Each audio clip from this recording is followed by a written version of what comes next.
Okay, good evening, everyone. I'm going to call the February 26, 2026 meeting of the town board to order. Will the clerk please call the roll? Councilmember Ramasubramanian, Yes, present. Councilmember Belofsky, Present. Councilmember McPartlin, absent, Councilmember Brennan. Here. Supervisor Cassidy Dorian. Here. Will you please rise for the Pledge of Allegiance? I pledge allegiance to the flag of the United States of America and to the republic for which it stands, one nation, under God, indivisible, with liberty and justice for all. All right, we have a set of minutes to approve. So may I have a motion from someone to approve the meeting minutes from the regular town board meeting from January 27th, 2026? So moved. And a second? Second. All in favor? Aye. Aye. Okay, minutes are approved.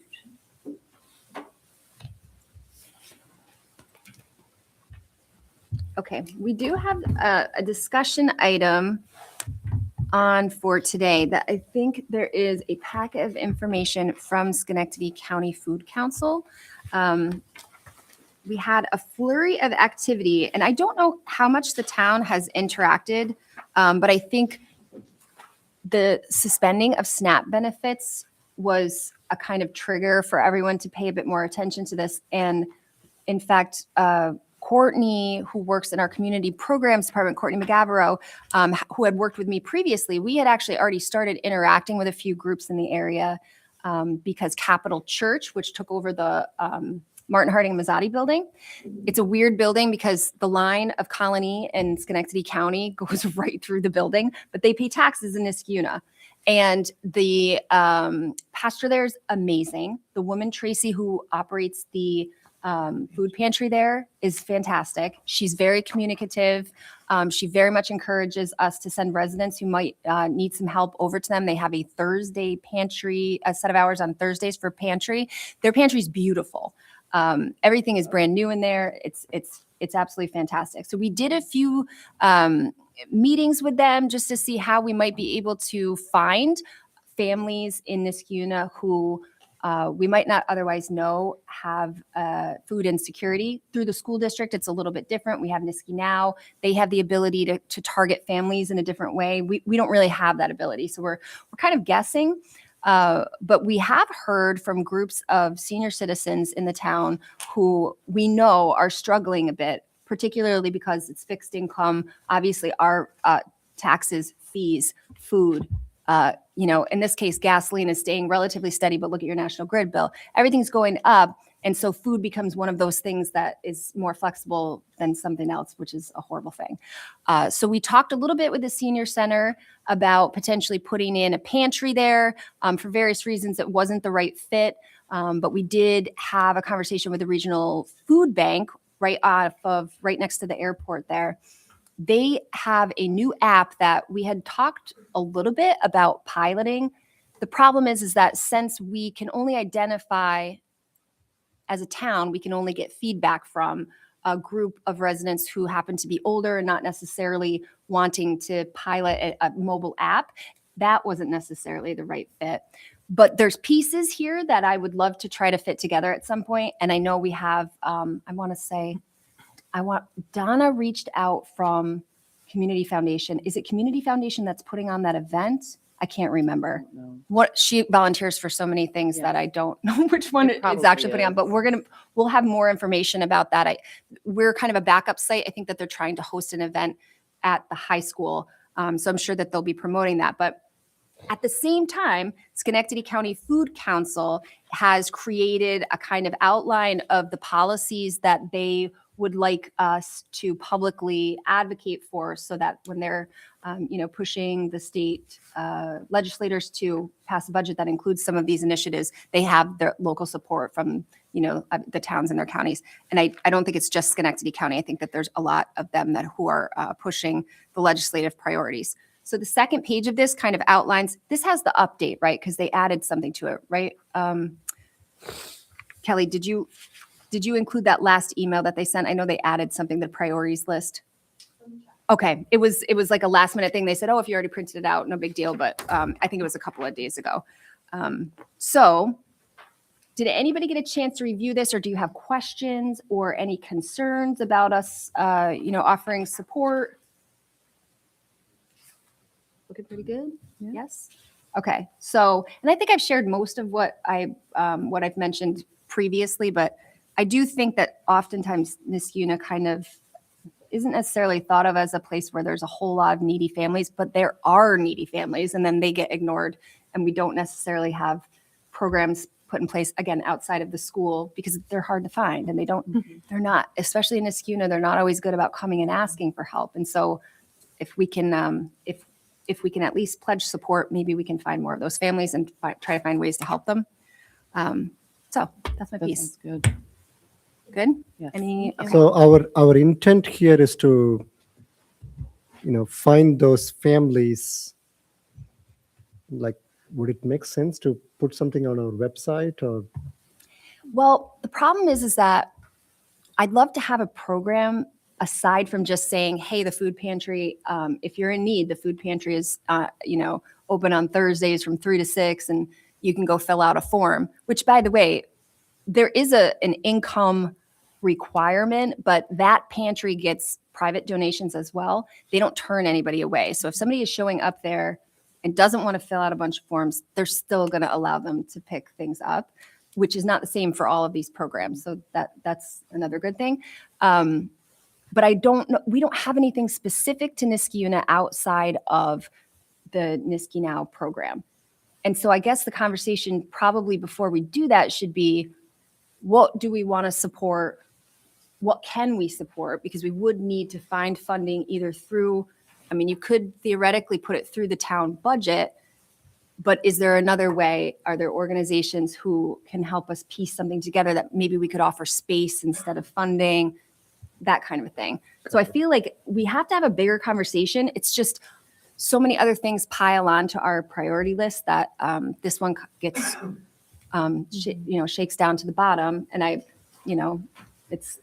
think this is good that we're kind of bringing it back up again. I know establishing a pantry takes a lot of man hours. It does. And I've been sending families to Capital Church because they're right in Niskuna. They don't turn anyone away, and they give based on amount of people in the family.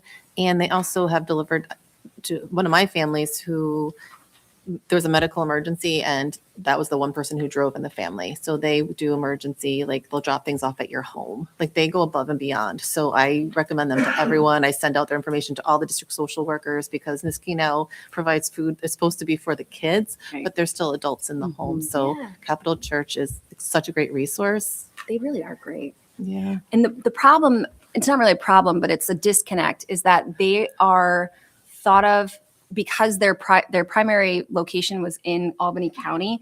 Their connection to Schenectady County is very loose because most of their members are from They're official Albany now. I County. got them on the official pantry list. For Yes, spring. all Because right, I was so like, that's great. come on. And I so know, I don't know why. it was like a weird thing because they were. Yeah, Yeah. they came from Colony, but they pay taxes. They pay fees, and they are a part of the Niskuna community.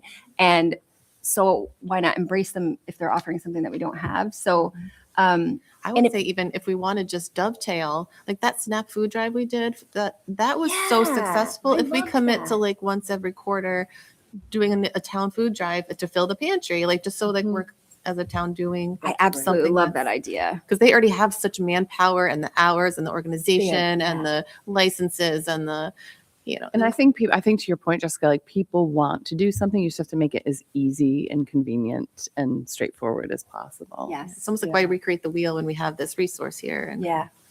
we can pump it up too and like let people know more. It would make me feel better to be giving them something. If we are going to be sending that many people that way, it would be great. That's a great idea. So maybe We could ask them exactly what they would like too, because sometimes it's like we can't get peanut butter at the food bank right now, or cereal's really expensive, Mhm. and then they don't have to organize as much, and they get exactly what they need. So I like that idea. I love this. Okay, so we could run it through, I'm sure Courtney would love to help with this. So we can run it through community programs, but normally I would bring something like this up at, finance, general government, but it's on, and I wanted to make sure I was saying, like, why is this on here? This is why. Mhm. And I want to make sure that we're a community that's really supportive. So, yeah, okay. That's all I have there. Commissioner's question too, like we're looking to like spread the word on Facebook and like write to our legislature that we would like to support these programs. In particular. Sure. Yeah, and so that one's on for Resolution 2026-57. So maybe what we could do is just make a sort of public announcement about the fact that we passed the resolution and put that out. We can try to put it out on social media and on the website, just so that we're pledging our public support. We are like this, but I don't know, there's only a handful of people who are necessarily paying attention to one resolution inside of a packet of however many. Okay, so that's the discussion item. We can move on from that to our committee reports. And we'll get started with police and public safety. Thank you, Madam Supervisor. Police and Public Safety Committee met on February 5th. Under fleet and equipment, we discussed the purchase of a traffic trailer. Chief explained that our traffic trailer was struck by a resident and that he worked with the comptroller's office and for $7,749.26. Or actually, that's the amount we're getting from the insurance. So we're going to put that money towards getting a new trailer purchased through All Traffic Solutions for $9,541. And we had finance approval for that. Under building, we discussed the flooring in the downstairs hallway of the police department. It's in disrepair. Chief Koshin obtained a quote through D&T Flooring, who is on the New York State contract. The estimate is $4,599.73. And we're going to be getting a second quote for that as well to get that floor fixed. Under training, Officer Thomasone attended intermediate crash management at the Warren County Sheriff's Department. That's like special training for like crash reconstruction and other elements of vehicle crashes. Under citizen correspondence, I spoke about how Sergeant Munger and I met with a group of residents recently, had a great conversation about license plate readers and the technology behind that and the process that our town went through to get each step of that, of those purchases approved. So that was a great conversation. It was really nice that we were able to just meet face to face and like talk about issues and problems and do some research and work together with residents. So that was a great conversation. And then Supervisor Cassidy Dorian talked about ongoing discussions in the Highway Committee about the Lions Park development sign because there was a recent vehicle crash and it hit the sign. So trying to figure out where to go from there, replacing it or doing some fixing The it. lines at Avon Crest, the big The big you can't concrete see it because lion. it's covered in snow, but we're trying to figure out what to do with that. Yes. We had a complete streets representative come to the meeting. It was Kara DeGaulle, and she gave some updates. In particular, we talked about e-bikes. We continued that discussion. I reached out to the state legislator's office to find out if they're going to be doing any state legislation before we spend too much time and energy figuring out maybe town plans and laws, seeing if there's anything coming down the pike with that. So waiting to hear back from that. And then Supervisor Cassidy Dorian talked about being in contact with the Association of Towns, and it's on their agenda too. So we're all just trying to work together to do some planning that's coordinated and cohesive. Under town clerk, we talked about food trucks, ongoing, possibly a Blatnick Park location. It's going to take a little bit more research and planning, so we're looking at possibly a 2027 launch of that. And in the meantime, baseball will still be doing concessions at Blatnick Park this season. Under fire department, Chief Venna joined us and he talked about a program called Smart 911, which is currently, it was listed on our town's website. Chief Koshin took it down because it wasn't working appropriately or working at all for some people. And we didn't want people to get a false sense of hope that they were calling ahead and giving information about where a key might be if there was an emergency at their house or if there was a vulnerable adult or child at their house that the dispatcher might need to know about, and that information was not relayed. So Chief Koshin took that down for now, and he's inquiring with the UCC to figure out why it wasn't working and if we can get that back up working. In the meantime, Chief Koshin said that if there is information that a family or a resident feels like the UCC should have about their home, that they can call the non-emergency number, and that's 518-630-0911, and they'll be able to store that digitally. So if there is an issue, they'll be able to see your information there. Under, let's see, I don't want to talk about that yet. Yeah. I'll go down to resolutions. So for resolution, we have 4 resolutions. We have a resolution authorizing the upfitting of 2 police vehicles. And for that, we have upfitting actually of 2 police vehicles with a cost of $29,791.20, and that's through Bearcom. We also have a resolution for the disposition of a surplus vehicle, and that's the decommissioning of a patrol vehicle. It gets a little complicated, but it's really not too complicated. One of our vehicles is getting decommissioned, and our dog control vehicle is in disrepair. So we're going to take our decommissioned vehicle and we are going to get it fitted with a kennel inside of it for our dog control vehicle, and that is actually getting donated. So through Bearcom. So that will be kind of free and easier that way. So we have some little projects going on. And we have a resolution to accept a discovery grant, which is, That's the clerk one, right? yeah, it provides support financially for our discovery clerk position at the police department.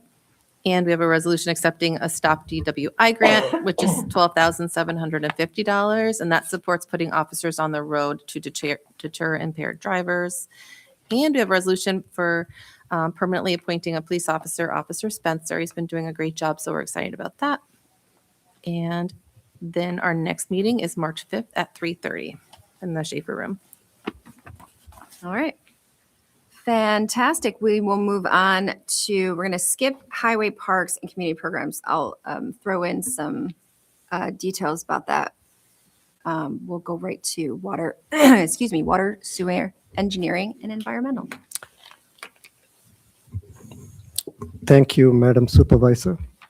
The Water, Sewer, Engineering, and Environment Committee met on Tuesday, February 3rd at 8:30 a.m. We have purchased new asset management software that lets us keep inventory and monitor it.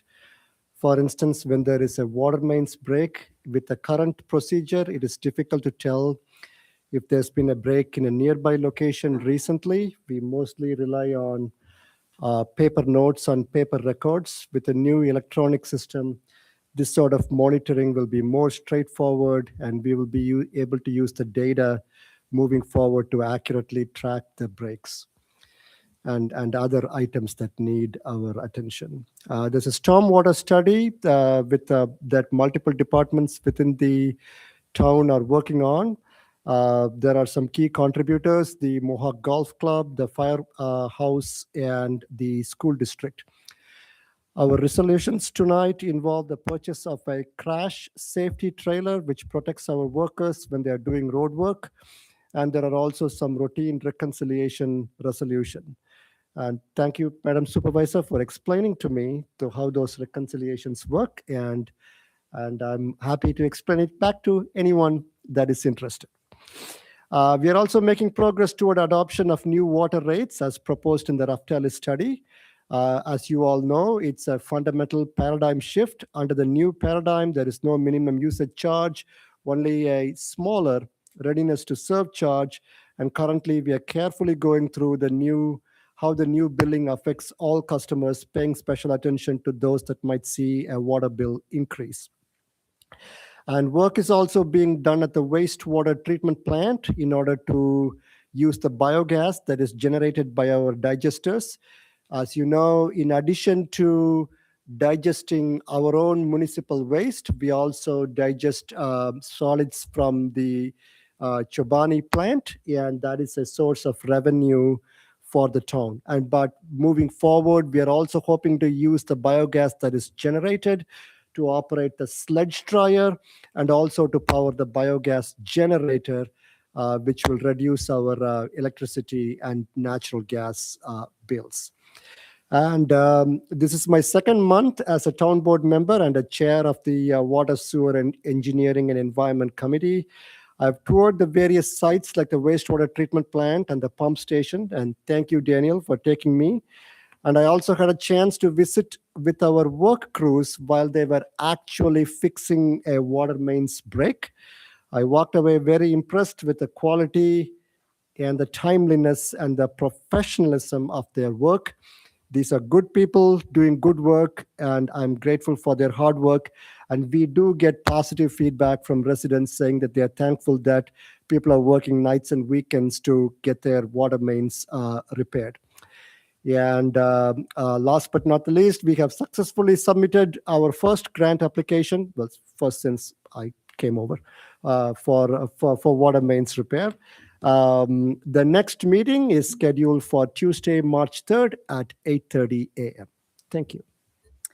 Fabulous. Thank you so much. And we'll wrap it up with economic development, planning, and land use. Thank you, Madam Supervisor. We met on Friday, February 6th at 9 a.m. It was the occasion of our annual Metroplex presentation. Ray Gillen came to kind of give us a state of the county and how Metroplex is benefiting our town specifically. He was happy to report that sales tax increased 6% year over year. And so 30% of that 0.5% collected goes directly to our town. So for 2025, that was 1.4 million. With the town, he reported the town has received over 23 million since 1999. So the bottom line of that is shop local. When you can buy in Schenectady County, that tax revenue in part is coming right back to Niskayuna. So think about that for your appliances and cars and other big purchases and small ones too. Target, all the places. Just some highlights, bringing Momentive to the former Schenectady International site on Balltown Road, 2 expansions to Environment 1, the $96 million investment by GE Vernova on their Balltown Road site, which was kind of a, dilapidated, forlorn, kind of out of date site that now, has smog capture capacity technology that's going to kind of be the next generation of what GE does. And then, of course, talking about the Rivers Ledge and Niski Harbor projects along Aqueduct Road, new type of housing along the river there. One thing I thought was interesting that I was not aware of that we talked about was Metroplex's involvement in the Capital Region Land Bank, and they have some tools to help us with zombie properties. There are some in town, and they have some mechanisms to help us deal with that. So would certainly encourage, if you have one in your neighborhood, to let us know so that we can engage Metroplex and try to help. Nobody wants one in their neighborhood, so we should be on the lookout for those. The empty Walmart at the end of Balltown Road, where it meets State Street, that lease will be ending in the next few years, which creates an opportunity to market the site. I think part of the reason it has not been replaced is that Walmart continues to pay full rent on the property, which doesn't really incentivize the landlord.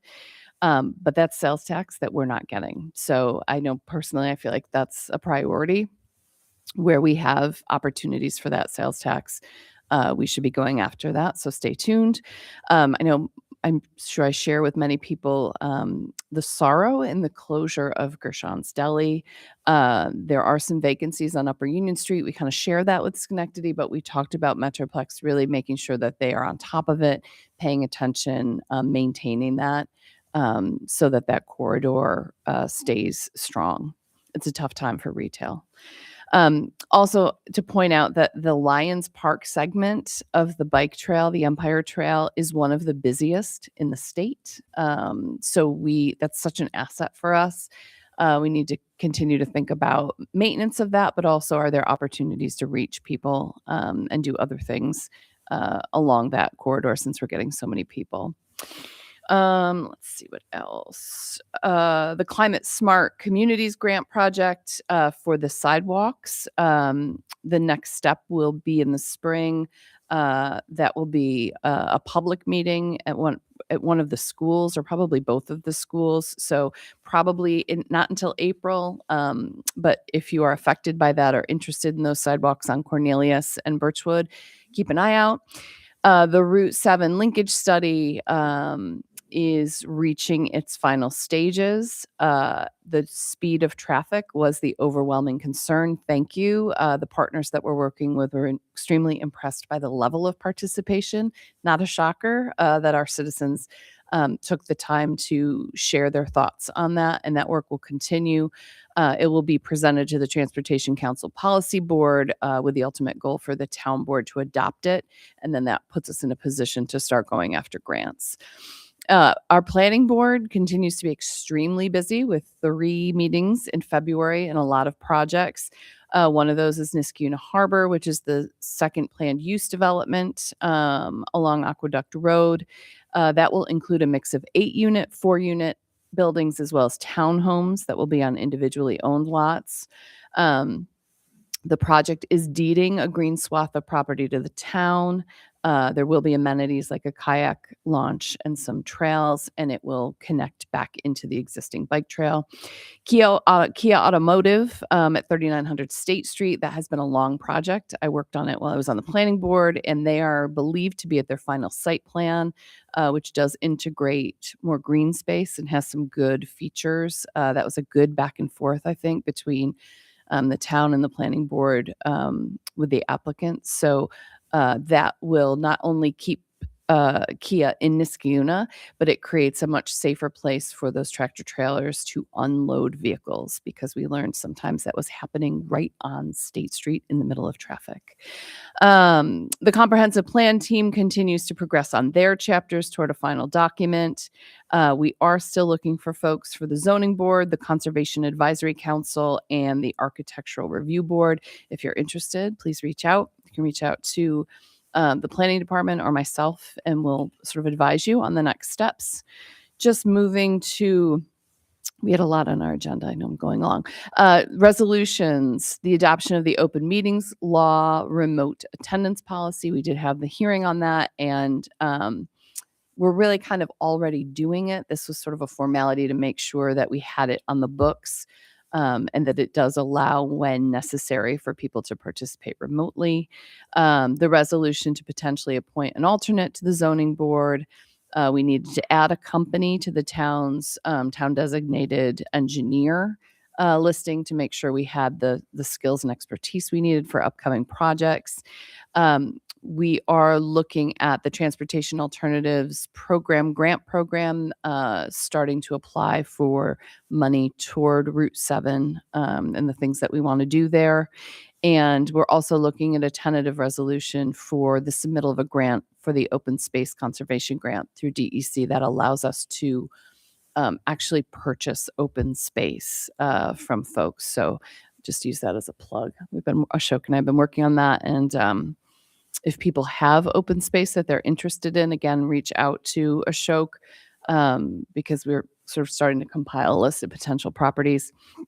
And then finally, the resolution accepting stormwater maintenance agreements and easements from E1. That is nothing really new. It's just sort of something that we put in place so that we have it on the books, and it ensures that they maintain a new, larger stormwater pond in perpetuity with an easement that allows the town to perform maintenance should they fail to do so.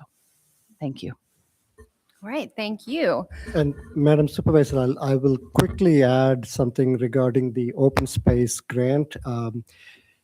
It doesn't have a minimum acreage requirement, like Right. even small pocket parks that are there in their neighborhood. And if you're a landowner and you would, if you want to sell that land and be compensated for it, there is no minimum requirement.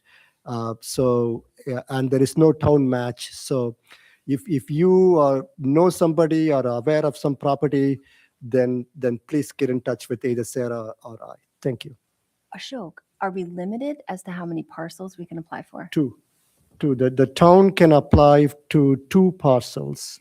Remind Laura Okay. about the Winnie Road access. Okay? She'll know what I'm talking about. Okay. Oh, I can't believe I didn't think about that before. Okay. Okay. Yeah. Winnie It Road. just like popped into my head. Okay. I'm not even gonna say anything about it because I don't know what will happen with it, but that's a good idea. I'll just give a brief update for Bill. He wasn't able to make it today, so I want to make sure we hit some of the high points from his committee meeting. We talked about the new Parks Advisory Committee. I'm happy to say we have had a lot of applicants. I think originally I had sent out an email to folks that had expressed interest in the past, and then as I got talking to folks, I thought, we probably should just open this up to as many people who might be interested who I haven't talked to. So we put it out there. I put it out on social media, and I asked the people who I had sent it to, could you please forward this to anybody who might be interested? And it's generated a lot of response. They have until tomorrow, but we have a decent amount of applicants, but a lot of them are, as you might imagine, really hyper focused on youth sports. So if you know folks who could help balance that with some green space, some hikers and bikers, some folks that are interested in maybe parks facilities that are particular to older residents or more passive recreation, things like that. I really want to make sure we have a balanced approach to the planning that we're asking them to do. So it would be helpful to have a few more options. Those are going to be put in front of our committee chair, was our deputy supervisor, Corey Osfeld, and then the entire town board. And I would like to actually run all of the applicants through the committee, which meets next week. So we'll have lots of eyes on things, lots of conversation about what the right fit is going to be. But I was really thrilled that there were so many people interested in it. So more to come on that. So, Madam Supervisor, yeah. so it is still not too late for people? I think I said through tomorrow. So Okay. as long as and it's just a quick questionnaire, but Okay. if they don't know where the questionnaire is, they don't just send an email and I can send the questions, but it's basically just an overview of their background, why they want to be a part of the committee, like those things like that. I figured that was better than just looking at somebody's resume. I kind of want their own narrative of, why they're interested in being a part of the group. So if you know anybody, just an email is fine. And then if we need more details. I thought the application that you put out there was pretty intensive and pretty deep, and a lot of people took a lot of time. to Yes, fill it out. great information on there. Like, of the ones I've seen, like, they're definitely interested, want. Yeah, they really are. I was pretty, I think I love how much people want to help and it's like free labor for us. So I'm really excited for it. I'm like, we have so many projects we want to get done and it really helps to have people who are passionate about what we're working on. So keep them coming. We have had a farmer's market here, and I can't remember what the first year of it is, but it's been sort of an awkward thing for the town, not because we don't love it, but because space-wise, it was problematic here for a while. We were able to move it over to the high school. The school district's been great about working with us, so that was a great fit. But we also have some financial issues with the town kind of quasi running the farmer's market. There are some accounting things that don't quite fit. So we've been trying to find the best setup for this. And I'm happy to say that Niskuna Community Actions Program, which is the organization that puts on Niska Day, which is probably the most popular thing that residents would know about, they have agreed to take it on under their organizational umbrella, which is fantastic because now we can make sure they have the right insurance. We can make sure that their accounting doesn't interfere with any of the town's accounting. And we're going to help as much as we can in any way that we have in the past, but this helps kind of like the back end administrative piece of it fit together much better. So thank you so much, Jean Sosnow, who runs NCAP. She's fantastic. And I'm so grateful that she was willing to take it on. So that most residents probably won't know anything happened, but for us, it's like, it's helping us to solve a problem that we had. We've had a lot of really annoying snowfall. And I know if Ray were in here, he would be happy to tell you about the salt shortage and the fact that we have people out on injury and people have been sick. People have been sick everywhere, but he's had a lot of folks out. So they've been really struggling to make sure that their staff, they really use every person, and to have a lot of people out sick and out, it has been problematic for him. So he's been a little bit stressed out. But we're making it through. We're getting into March, so I'm hoping it slows down soon. But we've gone over budget already, and we're like, we're mindful of the fact that we're over budget on overtime and salt for snow removal. So that's something we're looking at. The yard waste bills went out. We included an information sheet because even when I started here, I didn't even know the difference between leaf pickup and yard waste. I thought if you opted out of yard waste, you didn't get leaf pickup. Not the case. So we wanted to make sure residents understood the timing of all of the pickups, what it entails, why we cut things off, why we can't pick up mush with a vacuum truck, those kinds of things. We got some pretty good feedback from the flyer that went out. So we're going to try to do more of those kinds of quick communications about things that we get a lot of questions about. What else we have? Mold remediation continues in this building. We have an active leak. We have a brand new roof, but we have some old drains that are materials that are a little bit tricky to fix quickly. And it's obviously not the best weather to be fixing things at all. So we need to button up some of those leaks before we go into mold remediation, but that's an ongoing project that we talked about a bit last week and the week before. What else do we want to include here? One thing to add to water and sewer that we wouldn't have talked about at committee, drainage, which is through the town engineering department, which is, essentially a very small department, but they work very hard. They've been working on an ongoing, we're calling it a town-wide drainage study, but really all we could afford was to study the part of town that was the most problematic. We've gotten some preliminary findings, and I'm happy to report that both the school district and Fire District 1, who happen to reside in that area, have been really responsive, and Mohawk golf course have been really responsive and trying to help us moving forward to do whatever we can manage to fund to help mitigate some of the drainage issues in Old Niskayuna. We hope that this will be like start of a project, and as we find pockets of town that might be able to be helped with small projects, that we'll keep going with those. The other thing is that we posted a position for a town engineer.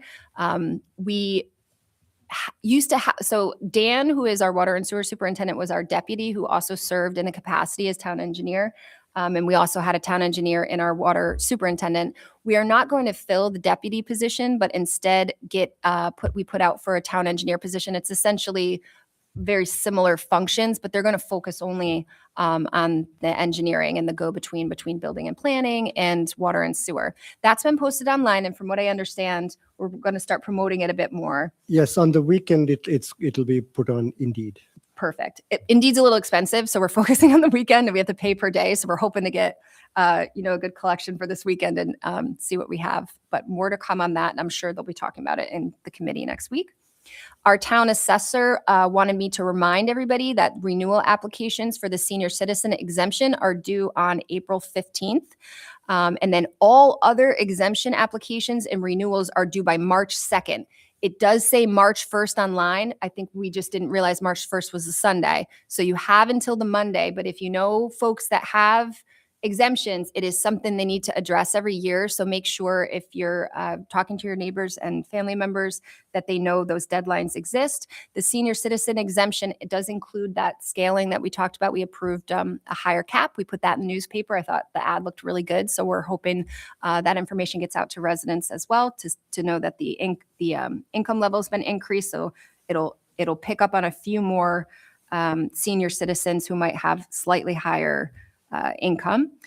We had a meeting with JP Morgan Chase, who is the bank that we use here at the town for all of we have lots of different bank accounts for various reasons. This is a nice big old packet that they gave us. They have been a fantastic partner. They have helped us to make sure that we're maximizing as much investment interest revenue as possible, even though sometimes they're encouraging us to take it out of their bank and put it into funds like NICLAS and NILAF that give us a much better interest rate. They're helping us to manage risk. They had some suggestions for us. Some of them are perennial suggestions that or organizational, and we just kind of need to check boxes and talk through. And other things are going to be a bit more of a heavy lift. So it was great to go through those things as well. We'll be talking a little bit more about that at Finance and Government in 2 weeks. Councilmember Belofsky and I attended the New York Association of Towns annual meeting in New York City. I got some fantastic information. They had great service providers, great presentations. The Office of the State Comptroller was there, and it's just really, you're reminded of how much is out there that if you don't know where to look or who to ask, you don't necessarily know that it's there. And so this was like a great reminder of resources that are available, great conversation, great vendors of things that we struggle with that I know we can probably save money on if we go with them. So we'll probably have a lot more to say once we kind of vet out some of those things, but some ideas that I know we'll be picking up for budget season and beyond, just from sitting through those presentations. We went through that zoning one too, Yeah, which was really interesting. very interesting. So that would be a good thing to talk about as well. We talked a lot about the code of conduct at the finance and general government meeting. We have a small audience here today, so I might just save the long explanation of things until then, but you'll notice the back of the packet that's posted online and the printed versions of the agendas that we'll put out there will be a reminder of the code of conduct, and that will go in all of our meeting agendas to remind people that we can have civil discourse and we can have good conversation without inappropriate behavior. And then the utility rates, just to kind of riff off of what you had mentioned. Ted Remsnyder from the Gazette reached out to me yesterday. He has been following the utility rate changes since all of this, since the changes happened 2 years ago. He is actually not going to be our person anymore, which I'm so sad about. Ted usually comes to our meetings and reports on things, and he's been great about getting information out there, but he actually is getting a promotion, and he'll be doing some of the bigger political stories. So he said, I'll be reaching out for those things, but we'll have to see who becomes our rep from the Gazette. For now, he just wanted to collect some information. He noticed that the utility rate changes are not on the agenda. This is for a couple of reasons, really several reasons. One, because we are vetting to make sure the rates are not going to impact people in a way that we didn't anticipate. We also have a handful of accounts that I'm not totally convinced that the meter sizes that we have on record are correct. So we have a handful of actual visual inspections that we want to do, and they're big accounts. So we want to make sure they're correct. We also want to give information. Raftellus gave us some ideas of how we could present increases to rental units that are unmetered. So if you're an apartment building or a complex, you get one big bill and you're distributing that through the units that are in that particular building. We want to give them some ideas about how they might be able to distribute any increases that are going to go on to their residents in a way that is more fair. So Raftellus gave us some ideas. We're going to develop some communication and ideally have in-person conversations with the managers and whoever would be making those choices so that we have a better idea about how that's going to get to the resident, not necessarily the management company that's overseeing the rental properties. We also have, just in kind of picking through outliers, we've got over 8,000 accounts. So there were weird things that came out in the projections. As we pick through those weird things, that is going to impact how we allocate the cost, because if we're if we're changing a meter size here, that might be a $10,000 swing or a $5,000 swing. That's obviously going to be a redistribution of that cost. So the rates that we gave will probably change. I don't think they'll change super significantly, but they won't be exact. So we want to make sure we address the town code changes, which will be the most immediate thing. Next month after, we'll have the updates to the actual town code that we'll be having public hearings on. I think we might at that time have the updates to the rates. If we do, we'll include them. If not, we'll have a separate public hearing just giving you the new one. Again, I don't expect it to be a super huge change, but it will be different dollars and cents. So we want to make sure the correct information's out there. Because we're going through this process and we're hitting not necessarily bumps, but we're doing our due diligence and we're making sure that we're not going to be surprised by anything. It's taking a little bit longer than we hope. I don't want to retroactively change them back to January. I feel like we've really kind of past the point where that makes sense. So we will make them effective July 1st. It does give us a little bit of buffer. It's a little bit longer than I wanted to wait, but gives us a little bit of buffer time-wise. That means that the water you use starting on July 1st is going to dictate your bill for the end of that term, which was the end of December. And that will be a late February, March bill that comes out. I know we're going to get a lot of questions on that because the lag billing is a little bit confusing, but we'll just keep talking about it so that the information hopefully trickles down to whoever needs to get it. We did receive pretty good feedback on the overall structure of the rates. One thing, and actually our former chair of our planning board, who happens to be on another board now, pointed out a decision we needed to make in the rates that became a part of the process as well. We have some entities that have what are called compound meters, which basically means when they have they're not using a ton of water, their meter is a smaller size, and then it triggers a bigger size when the flow is heavier. Picture these rental units that have everybody taking a shower at the same time at 8 o'clock in the morning. You can imagine there's a lot more water flowing through there. So we needed to talk to Raftellus to make sure that the choices we're making about what they're paying for this flat rate makes sense.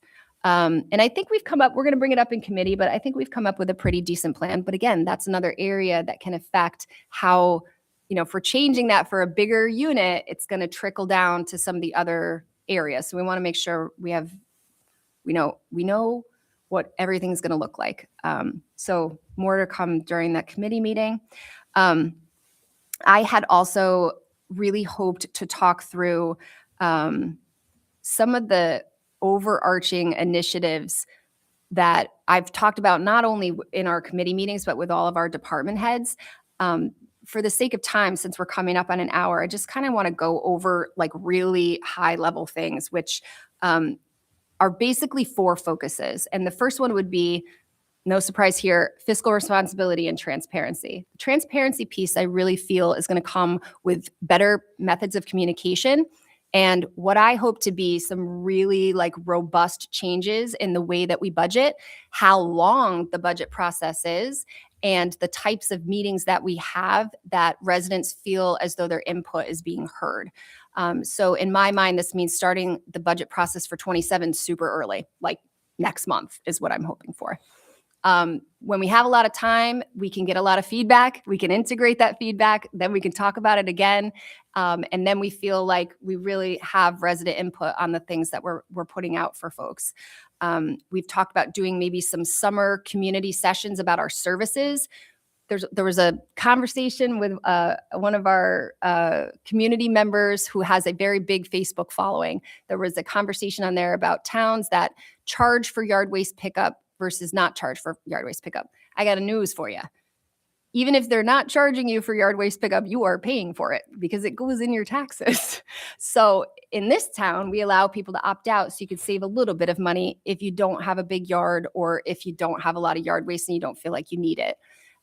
Is that the right way to go about things? I don't know. Yard waste is really expensive. So again, if we have a community conversation about what that looks like and the options that are available, maybe we can get some more information out there. I think also fiscal responsibility is following up to what Sarah had been saying is, making our community kinder toward economic development. We have decided as a town that we are a residential community. We have very specific areas for commercial development, but we're not really developing those commercial areas. And what most people don't realize is that is a very big shift of burden to the residential side of taxes. We are not working on that base. And that is why people say, I don't understand why Colony has all this money. Well, do you really not understand why Colony has all that money? Well, they've got a ton of businesses. They've got a lot of revenue coming in. That tax burden is shifted. So I'm not going to be the person that says we need all this commercial development, but we certainly should be nurturing the areas of town that we've decided should be commercial. And that's something I know Councilmember Belofsky is really passionate about. So I'm looking forward to that being a target area as well. And then again, grants. We know that you have, the police department has been amazing with grants. They have brought in, millions of dollars over the last few years.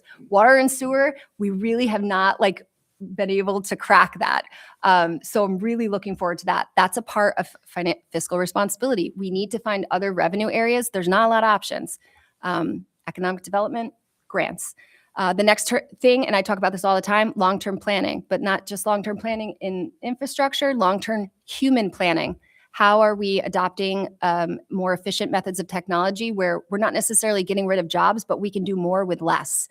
And we are able to expand upon our offering without having to expand upon humans. So there are ways for us to do this, and we haven't necessarily been planning for them.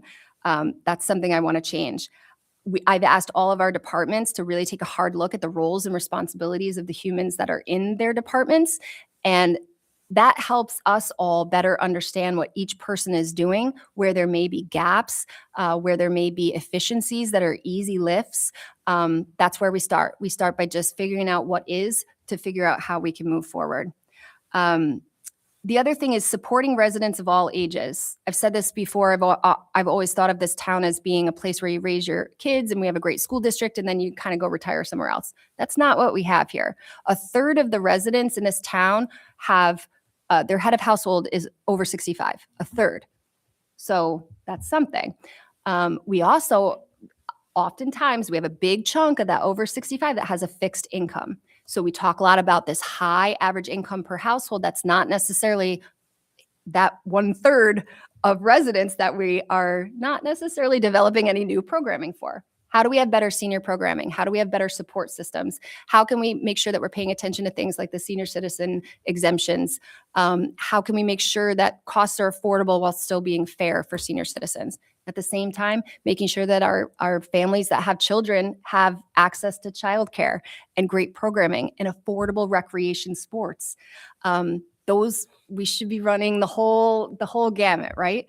And then again, and we've talked about this on so many occasions, community engagement and communication. And so I will end on a launch that we're having for our My Niskayuna app. Councilmember Belofsky and Kelly, my assistant, have been working really hard at getting this to go live, and actually is, I'll say this out loud because there's only a handful of us here. If you want to go on the App Store, you can download the app right now. We have some links set up. We're going to be kind of trying to break it over the next few weeks to try to fix things, but we are going, jumping in with both feet in late March and April to try to get as much adoption as possible. So you're going to be seeing that all around town. If we can't get your email, maybe we can get you to at least download the app so that we can get messaging out to you. And we're hoping that that's going to hit all the age groups that we're hoping to hit. So that's going to be the biggest part of our resident engagement, but lots more. And I have so much more to say, but I fit that all in like 4 minutes. So you're all welcome for that. Okay. With that, I'm going to open up privilege of the floor. And I believe we have at least, well, maybe only you. See, you get to just go crazy. Are you going to talk? Somebody, Leslie doesn't talk. Are you going to go? You want to go? Come on up.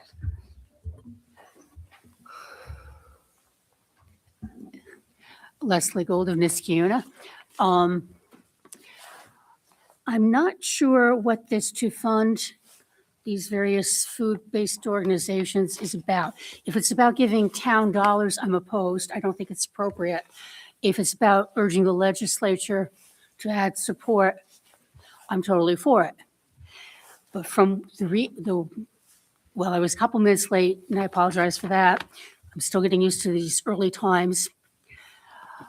Other than that, I did want to extend my thanks to both the highway department and water and sewer, because my street, actually the second house above me, was hit with the water main break. And on a Monday morning, I looked out, and from 4 feet up my driveway to over half the way across the road, it was one huge glare of ice, and it was thick. So my first thought was to call the highway department because I didn't know how I could get out. I was afraid the car would be slip sliding all over the place. Now we know where all the salt went, Leslie. Okay. And they not only came and did what they could with the plow, they treated it, and they also were the ones who called the water and sewer department to get the water main fixed. And the crew was there, and they worked solid and they got it fixed. So big thank you to both organizations there. With this earlier time, it's going to be impossible for some people to get to these meetings. And yes, you can turn on your computer if you're so inclined, and you can operate one, which is not everybody. But so far, I don't see any way to participate in privilege of the floor if you're at home on a computer or on your phone. And I think if you're going to keep this early hour, you maybe should look at doing that. We do it for planning board. People can join us. And I think it would make things a lot easier for some people. When I was working, there was no way I could have made a meeting at 5 o'clock. And even 6 o'clock would have been extremely difficult. When I started, my hours were for 5 to get home from Albany. Any amount of snow, forget the normal time frame. It was a minimum of an hour to get home. Thank you. Thank you so much, Leslie. I'm writing that down as a discussion item for finance and general government. And then I can give this to you if you want. This is the resolution that you had mentioned. This is the legislative agenda, if you're interested in looking at it. The one that's all the resolution is. We're not funding anything. I scanned it, but I wasn't quite sure I got all the details. Oh, yeah. If you want it, I have a ton of copies, so that one's all yours if you'd like it. Yeah. I'll do it that way. Okay. Sounds good. Much paper. Oh, yeah. Okay. Okay. All right. Great. Good evening, everyone, and as always, thank you for the opportunity to speak. Kevin Walsh, and I'm speaking on behalf of the Ingersoll Place. It's a not-for-profit assisted living facility located at 3359 Council Road. As some of you know, I spoke at the February Water Sewer Engineering and Environmental meeting regarding the utility billing. I brought it to your attention, because it was new to my attention at that time, that we were overcharged on our fall of 2025 utility bill. This was discovered because I was evaluating what the impact of the new proposed rate structure would be. And as I ran the numbers, I uncovered this problem. So since then, I've had the opportunity to go back, pull some more bills and some of the older bills and take a look at it again. So we went back to the previous rate structure, and there was no problems identified. There was a minimum charge back in those days, which was the same dollars per 1,000 gallons. We exceeded the minimum, and there was no impact due to having a compound meter. The bills were correct. The overcharges coincide with the current rate structure. The reason it was missed in the current rate structure, maybe it was a disconnect between engineering billing, and I guess that's a root. You need to guys understand the root cause of that problem as you move forward with your new rate structure. So, the reason for why that happened. The current rate structure, where the problem is, there's a minimum usage, not a minimum charge, a minimum usage for both water and sewer. And that's the main difference in the structure. So that, along with the compound meter was what resulted in the problem. It was an oversight. We understand it wasn't intentional. In fact, most of you weren't involved in the new rate structure, some new members and everything, and you weren't the supervisor at the time. In fact, those people that were the primary leads for the current rate structure are no longer with the town. All right, so we have one water feed in, one water meter, a compound, one water line out, source 6, and one building, and we are billed 2 minimum usage charges on our water bill and sewer bill every cycle. That's like National Grid charging you 2 delivery charges on your monthly bill. The problem commenced in spring of 2024, aligns with the current rate structure, and the problem will go away with the new rate structure that you're proposing. It's an unfortunate error. But assuming this error continues the next billing cycle, that would make 5 cycles that we've been overpaying at $535 per billing cycle. It's consistent $535 when you do the math.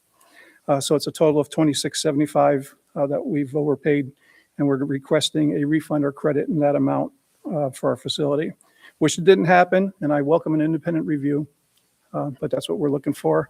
And I have a letter that has a little bit more detail than that, and I'll give it to the town clerk. And I'll let the supervisor. A little bit more information in it. So I appreciate that. I appreciate everything you do, as always. If I have, can I start over again? Now it'd be Kevin Walsh, Oh, there you go. Yeah. 2843 Whitmire Drive. Wasn't going to say anything, but you mentioned engineering, and I know that I met with you, it's probably been almost a year now, where we sat and talked over a lot of different topics like the transfer station and so on and so forth.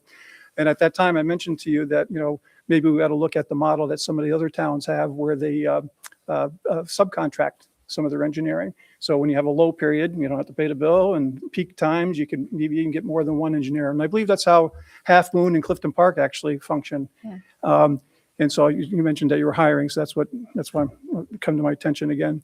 Now, maybe it isn't economical, but that's, you got to do a cost balance study to see whether or not it is. Because remember, we're not paying all the benefits, we're not paying the vacation time, not paying the pension system. So there might be some advantage to actually subcontracting. I think Half Moon uses MJ Engineering. They're Yeah. at all their planning board meetings, and they review all their planning stuff. So even if you were to divvy the work up, or any of the planning projects, the peer review would go through the one person. I know you can go to TDE, but there's lots Yeah. of ways of doing it. So should consider that as potential way to save some money also. Thank Yeah, you. that's great. That's a great suggestion. Thank you. And I'm sorry I have to abandon you all, walk out on you. But No. Thank you, Kevin. Thanks. All right. I think you're all right, Leslie. Go ahead. Leslie Gold again. Just a little background on town engineering. Back in the old days, the town engineer actually used to review the projects that came into the planning board. And then the town engineer had way too much to do. And we wound up setting up a contracting process whereby the applicants pay the fee and the town picks the engineer, and the town is the client. But if we actually have people who can review that and they don't have other things taking up all their time, maybe we could let the applicants pay and still have the town, go back to having the town do some of that. Uh-huh. And I noticed we don't have as many TDEs on the newest list as we have had in the past. Are we still adding more to it? I know we're adding one tonight, I believe. We are adding one tonight. I don't know if there's any more I haven't talked to, Laura's been out for a bit, so I know. usually I have like lots of interaction with her, but I haven't recently. Usually we get a lot of responses. I'm wondering if we're getting fewer. No, that's a good question. I'll have to ask. Yeah. And those engineering reviews really can help the pace of the application process go very quickly, or they can really slow it down. Yeah. And it's funny. When I was thinking about the town engineer position, I wasn't even focusing on that because we had the TDEs covering it. But we're realizing that a town engineer can help so much with joining two departments that don't have the opportunity to have a lot of communication. And I think that part of it is really appealing to me too. It's not that I'm not open to other models. Like it would be worth it to sort of go through what other towns do and how they think it's successful or not. But there's a whole other component to it outside of the reviews. So it's something to think about, certainly. So we definitely will bring it up in both committee meetings. I'm concerned if we're not getting enough TDEs, that it's going to be a problem that way. Thank you. Yes. Yeah. Thank you so much, Leslie. Okay. I think we're good to move on to resolutions. We'll start with 2026-52, and that's sponsored by Supervisor Cassidy Dorian. A resolution authorizing certain budgetary modifications and interfund transfers. Thank you. Do I have a second? Second. Any discussion on this? We haven't even gotten into 2026 adjustments, and we do have some adjustments to make just based on changing circumstances.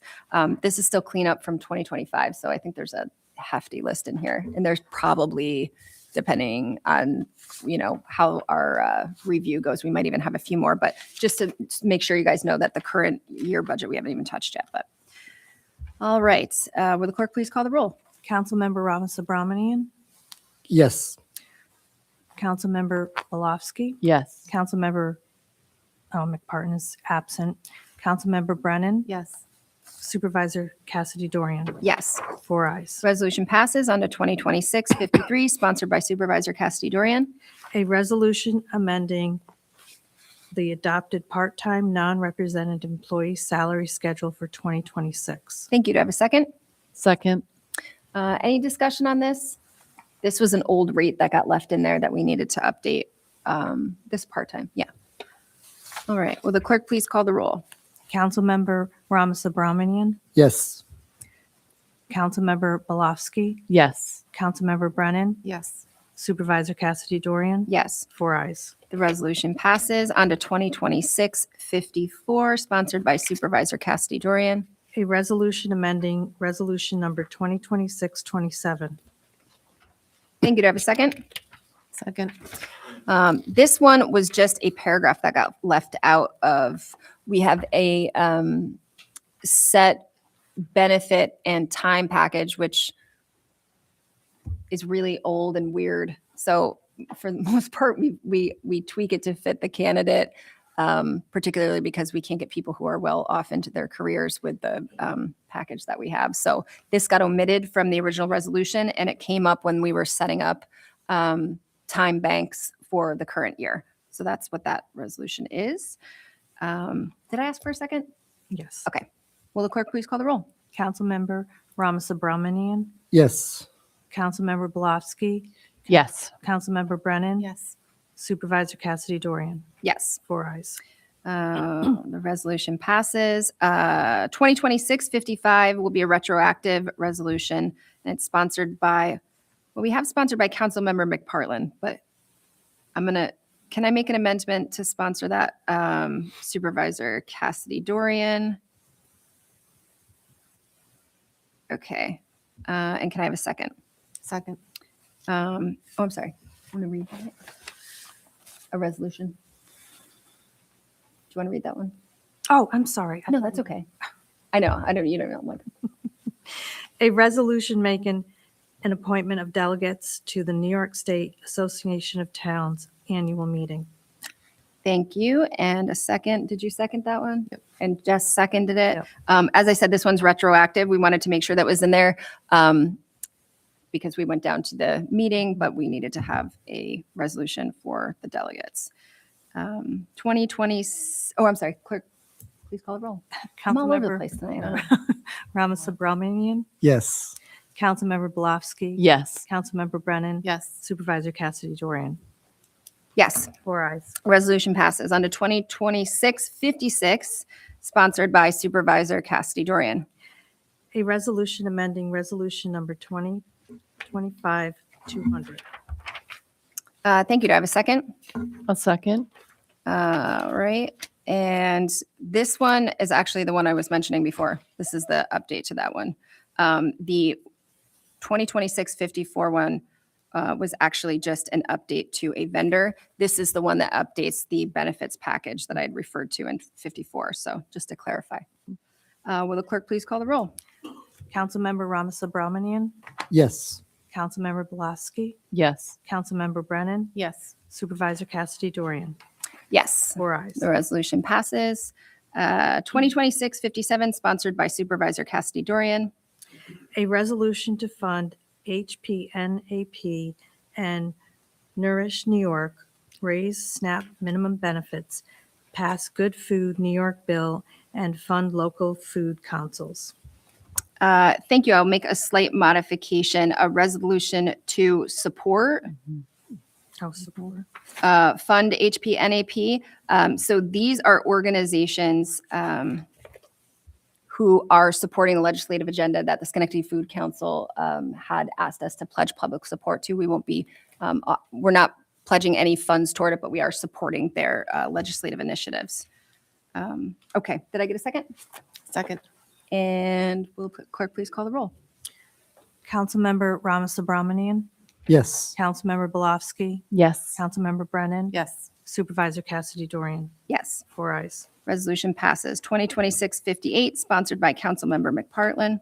A resolution authorizing the supervisor to enter into an agreement with the Schenectady Council Youth Bureau and to accept grant funds. Thank you. Do I have a second? Second. This is $5,000 that they are offering us for some programming. I believe we do it every year. So authorization to sign that. Will the clerk please call the roll? Councilmember Ramasubramanian, Yes. Councilmember Belofsky. Yes. Councilmember Brennan. Yes. Supervisor Cassidy Dorian. Yes. 4 ayes. 2026-59, sponsored by Councilmember Brennan. A resolution awarding a contract for the upfitting of police vehicles and authorizing the upfitting of 2 police vehicles. Thank you. Do I have a second? Second. This was what Councilmember Brennan had discussed in her committee report. Any other questions or discussion? Will the clerk please call the roll? Councilmember Ramasubramanian, Yes. Councilmember Belofsky, Yes. Councilmember Brennan. Yes. Supervisor Cassidy Dorian. Yes. 4 ayes. Resolution passes. 2026-60, sponsored by Councilmember Brennan. A resolution authorizing disposition of surplus vehicles. Thank you. Do I have a second? Second. Any discussion on this? Will the clerk please call the roll? Councilmember Ramasubramanian, Yes. Councilmember Belofsky. Yes. Councilmember Brennan. Yes. Supervisor Cassidy Dorian. Yes. 4 ayes. 2026-61, sponsored by Councilmember Brennan. A resolution authorizing a memorandum of understanding with Schenectady County and authorizing the acceptance of funding related to discovery and bail reform for the New York State Division of Criminal Justice Services. Thank you. Do I have a second? Second. This one is the grant money. It's actually an increase too, I think, from last year. It's a little bit more money. It's 30,000 and last year's 26,000. Nice. So, and that helps us to make sure that we have a clerk paid for that helps us to get police reports put through with detail. Correct? Is that what that one is? Yeah. I don't know. Discovery. Thank you, Chief. That sounds better. All right. Any other discussion? Will the clerk please call the roll? Councilmember Ramasubramanian, Yes. Councilmember Belofsky, Yes. Councilmember Brennan. Yes. Supervisor Cassidy Dorian. Yes. 4 ayes. 2026-62, sponsored by Councilmember Brennan. A resolution authorizing the supervisor to enter into an agreement with Schenectady County for participation in the New York State Special Traffic Option Program and driving while intoxicated. Thank you. Do I have a second? Second. And any discussion on this? Will the clerk please call the roll? Councilmember Ramasubramanian, Yes. Councilmember Belofsky. Yes. Councilmember Brennan, Yes. Supervisor Cassidy Dorian. Yes. 4 ayes. 2026-63, sponsored by Councilmember Brennan. A resolution permanently appointing a police officer. Thank you. Do I have a second? Second. And any discussion on this? Will And the- this is Officer Spencer. I love the way he spells his first name. Officer. Yeah, officer. It's a really cool spelling. Will the clerk please call the roll? Councilmember Ramasubramanian, Yes. Councilmember Belofsky. Yes. Councilmember Brennan. Yes. Supervisor Cassidy Dorian. Yes. 4 ayes. 2026-64, sponsored by Councilmember Ramasubramanian.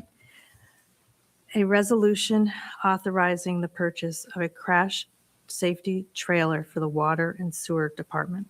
Thank you. Do I have a second? Second. Oh, go ahead. Second. You can't second your own. That's Yeah, what I was right, thinking. yeah. You can't second your own. Okay. I'll I second. like the effort, you know?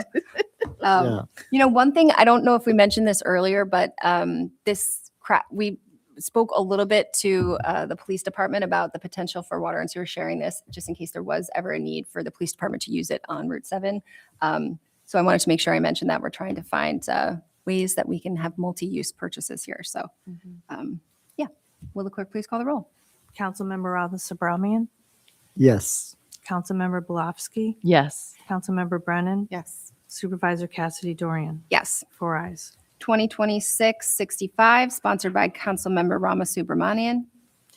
A resolution approving the reconciliation of the first half of 2025 residential and commercial utility rents. Thank you. Do I have a second? Second. And any discussion on this? Will the clerk please call the roll? Councilmember Ramasubramanian, Yes. Councilmember Belofsky. Yes. Councilmember Brennan, Yes. Supervisor Cassidy Dorian. Yes. 4 ayes. 2026-66, sponsored by Councilmember Ramasubramanian. A resolution approving the reconciliation of the third quarter 2025 corporate utility rents. Thank you. Do I have a second? Second. Any discussion on this? Will the clerk please call the roll? Councilmember Ramian, Yes. Councilmember Belofsky. Yes. Councilmember Brennan, Yes. Supervisor Cassidy Dorian, Yes. 4 eyes. 2026-67, sponsored by Councilmember Rama Subramanian. A resolution authorizing the warrant for the fourth quarter 2025 corporate utility rents. Thank you. Do I have a second? Second. Any discussion? Will the clerk please call the roll? Councilmember Ramos Subramanian, Yes. Councilmember Belofsky. Yes. Councilmember Brennan. Yes. Supervisor Cassidy Dorian, Yes. 4 eyes. 2026-68, sponsored by Councilmember Rama Subramanian. A resolution authorizing the purchase of a high lift pump control valve for the water treatment plant. Thank you. Do I have a second? Second. Any discussion? Will the clerk please call the roll? Councilmember Ramos Subramanian, Yes. Councilmember Belofsky. Yes. Councilmember Brennan. Yes. Supervisor Cassidy Dorian, Yes. 4 eyes. 2026-69, sponsored by Councilmember Belofsky. A resolution appointing an alternate member to the Zoning Board of Appeals. Thank you. Do I have a second? Second. Any discussion on this one? Will the clerk please call the roll? Councilmember Ramos Subramanian, Yes. Councilmember Belofsky. Yes. Councilmember Brennan. Yes. Supervisor Cassidy Dorian, Yes. 4 eyes. 2026-70, sponsored by Councilmember Belofsky. A resolution adopting a video conferencing policy for open meetings. Thank you. Do I have a second? Second. And any discussion on this? We had a whole public hearing about this one, so it's been rolling around for a couple months. Will the clerk please call the roll? Councilmember Ramos Subramanian, Yes. Councilmember Belofsky. Yes. Councilmember Brennan, Yes. Supervisor Cassidy Dorian, Yes. 4 eyes. 2026-71, sponsored by Councilmember Belofsky. A resolution to retain professional engineering services on an as-need basis for 2026. Thank you. Do I have a second? Second. Any discussion on this? Will the clerk please call the roll? Councilmember Ramos Subramanian, Yes. Councilmember Belofsky. Yes. Councilmember Brennan, Yes. Supervisor Cassidy Dorian, Yes. 4 eyes. 2026-72, sponsored by Councilmember Belofsky. A resolution accepting an access easement and authorizing the supervisor to execute a maintenance agreement. Thank you. Do I have a second? Second. Any discussion on this? Oh, this is the E1. Okay. Will the clerk please call the roll? Councilmember Ramos Subramanian, Yes. Councilmember Belofsky. Yes. Councilmember Brennan, Yes. Supervisor Cassidy Dorian, Yes. 4 eyes. Resolution passes. 2026-73, sponsored by Supervisor Cassidy Dorian and Councilmember Belofsky. A resolution appointing a student worker. Thank you. Do I have a second? I'll say something just because I'm pretty excited for Cole to get started. We had reached out, I believe, for an art student originally. Through the art And- department. Yeah. Pleasantly surprised at the amount of writing and communication background that she had, that they had. And I was really excited for all that we're going to be able to accomplish in this initial year of this communications intern position that we're hoping will go on for a while. She's a junior, right? Is she the I junior? believe a junior. Okay, so we're hoping this will be sort of a junior senior position that will give a whole lot of great college application and resume building content for a young person, but then also help us with some of the tasks that we can't always keep track of because there's so many communication tasks. So she's, I think tomorrow is supposed to be a start date and more to come. We're really excited and we're hoping it works out the way that we think it will. But I forgot to mention that. We added that sort of last minute. I don't even know if we didn't talk about it. And I think we just added it like yesterday. So Yeah. sorry to not bring that up. Any other discussion? Just that I think, to your point, Supervisor, you've mentioned this building connection between the school district. And I think the more that we engage young people to be part of what we're doing and build those connections with the different departments, it benefits both. And I think it just sort of strengthens the community. So I'm excited as well. Did this get advertised through the school or how did? We kind of just asked for referrals from the art department because we originally thought we wanted someone that was focused on graphic design, but then we were like, well, I guess we need some of that, but Courtney's gonna keep a lot of the graphic design through community programs. And I'm like, well, there are other areas and like the newsletter, but then we started talking about doing the newsletter differently. And so then when we chatted with the applicants, the fact that she had like a writing and communications background, we're like, we might be able to use that even more. And we were, you don't always know what to expect with high school interns, but all of the high school interns that we've gotten from Niskayuna have been incredible. I mean, we have, we can't even really call our videographers, both from the same family, but they have been fantastic. They're here every planning, I think they do planning board too, planning board and town board meetings. That saves us a lot of money and it gives them some really cool experience. The more that we can do that, I think we should. So I'm psyched about it. Yeah.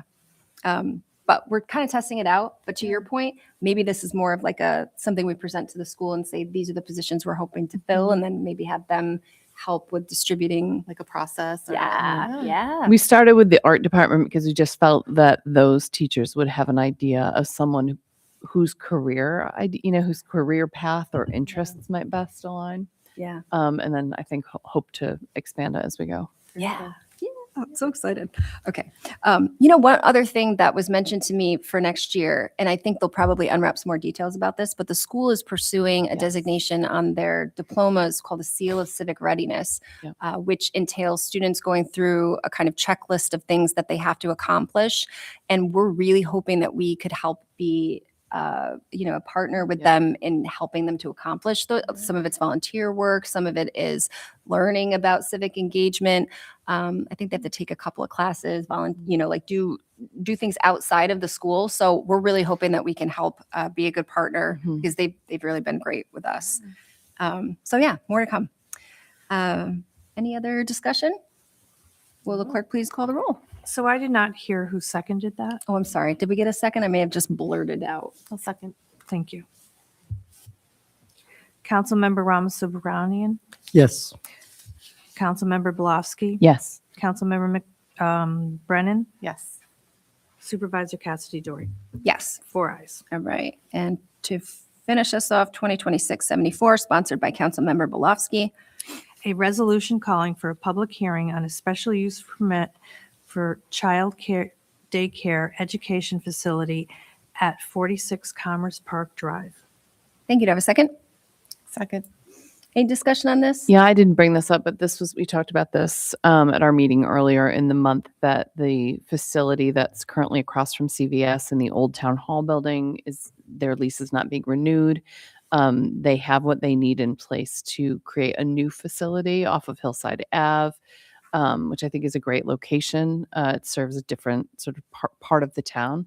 And we do need daycare. So this is aligned with what we've done in the past in terms of moving this along to keep them on track to be open to serve a bigger number of families by the fall.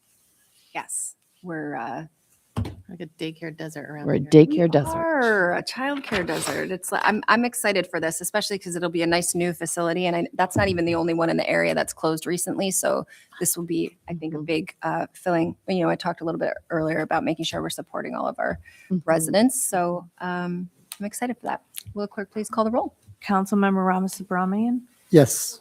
Councilmember Belofsky, Yes. Councilmember Brennan, Yes. Supervisor Cassidy Dorian. Yes, 4 ayes. the resolution passes. And with that, I'll take a motion to adjourn. So moved. And all in favor? Aye. Aye. Aye. All right, we are adjourned.